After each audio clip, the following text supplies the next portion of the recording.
Nu ką, kolūkieti, nori užsidirbti pinigų? Paklausyk. Dabar daugelis čia mes esam iš tų tarybinių laikų auklėjimų, ugdymų ir taip toliau, kad kaip mes nekenčiam visų tų rusų ir panašiai. Visa ta ugdymo sistema buvo sutverta tam, kad žmonės darytų tai, kas jiems pasakyta yra. Ten, kas liečia visokius ten tos tiksliuosius mokslus, jie, kaip sakant, sistemai nelabai prieštarauja, nes ten nelabai pašustravosi su visais tais matematika ir panašiai. Tai tiesiog reikia mokintis, iškalti ir taip toliau. Bet kas liečia visokias istorijas, tai čia, gerai, ne apie tai šiuo metu yra. Reiškia, mūsų niekas nemokino, kad kritiškai mąstyti, kad savarankiškai mąstyti, kad prisimti atsakomybę ir taip toliau. Mums netgi daugelį technologijų mūsų šitie žmonės nesukūrė. Dažniausiai visi kopijavo tik tai nuo kažkur, nuo tų, kurių laisvi protai yra, laisvos smegenys, galim sakyti. Ir dabar daugelį mes ir matom, kad mes galim tik kopijuoti, paimti ir kopijuoti. Visi jūs tie, kurie bandot verslus daryti, taip ir daro. Tai pažiūrėkit transporto įmonės, kiek jų privisę yra. Lietuviai čiut ne kas antras fūristas.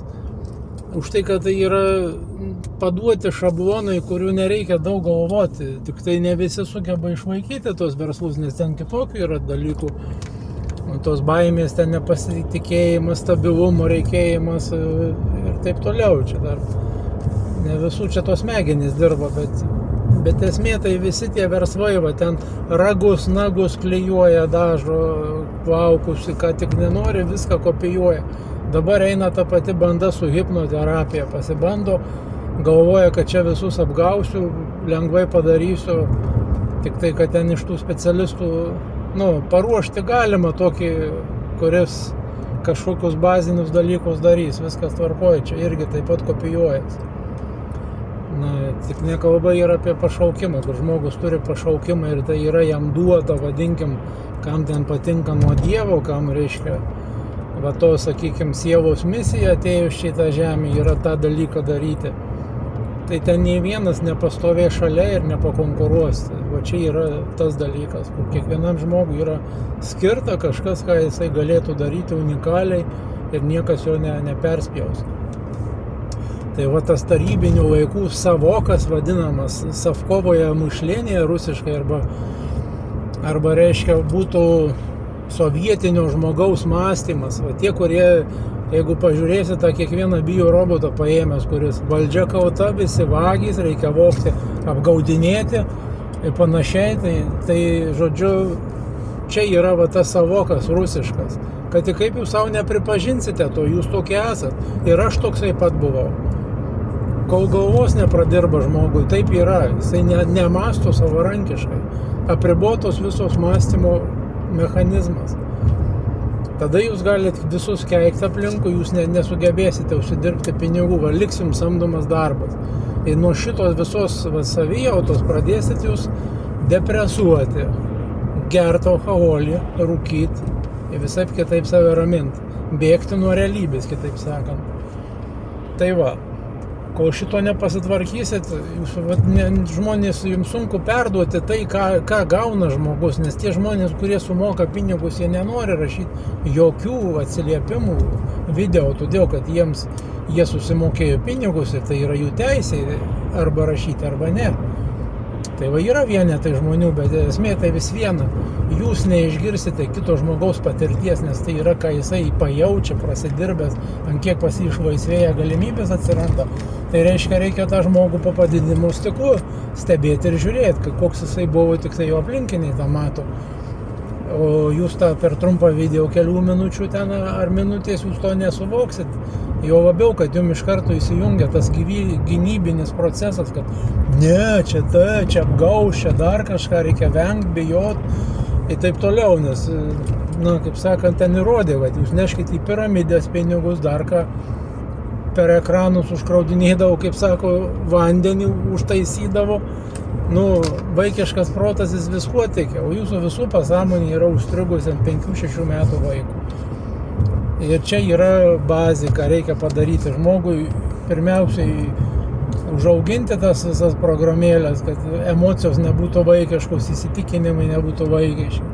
Bet tu turėsi perlipti per savo tą vidinį ego protą, va tą, ką vadina žmonės velniu, va tas, kur jūs, jeigu tai paprastai paėmus kiekvieną tą žmogų, kuris negatyvą skleidžia, va, rėkia, akis drasko, psichuoja, tai jis nekontroliuoja to savo dalies, kurie vadinama velniu, ką žmonės vadina velniu, tavo vadinamoji tamsioji pusė, nes vaikui neleido savo, jisai va, viduj skausmus tos vaiko užspaustus, va tos būtent ką reikia pradirti. Ir jos manipuliuoja žmogumi, jisai jų nesukontroliuoja šitų emocijų. Tas supsichavimas, po to sėdi gailisi, nesupranta dėl ko. Susigriauna šeima, susigriauna santykius dėl tokių dalykų. Neuždirbat.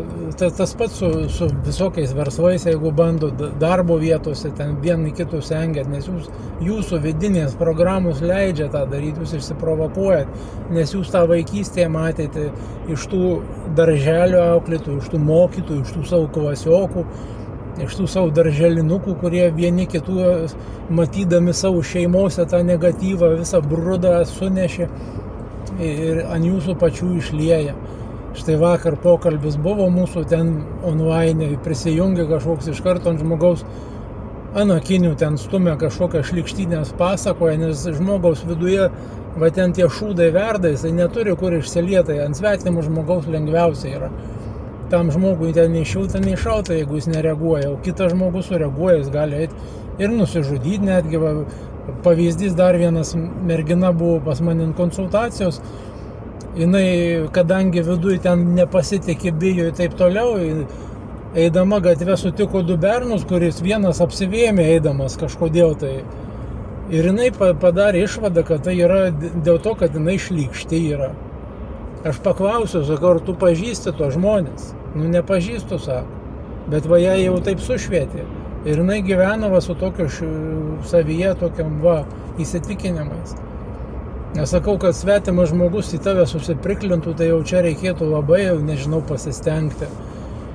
Tai tiesiog žmogui gal bloga pasidarė, gal pagiringas ar dar kažkoks, o vat, kai tu eini ir priimi asmeniškai, nes daugelis jūsų taip gyvenat, jūs einat ir galvojat, kad jūs visus akiai žiūri, visi žiūri jūs, tik į tave. O tie kiti iš tiesų tai žiūri ten, į tave gal pasižiūri ir už poros minučių ar 5 užmiršo kaip žuvys, nes atminties nėra. Tai va, tarybiniai žmogau, norėsi užsimti, kaip sakant, kažką tai naudingo, jaustis, pradėti gyventi savo gyvenimą, o ne tuo, kuo tave užprogramavo. Turėsi registruotis nemokamą konsultaciją ir žiūrėsim, galbūt tau padės, kaip sakant, padėsiu, pavyks tau išeiti iš to. O ne, nu tai gyvenk savarankiškai tada, iš tos pašalpos, kurią tau duoda. Iki.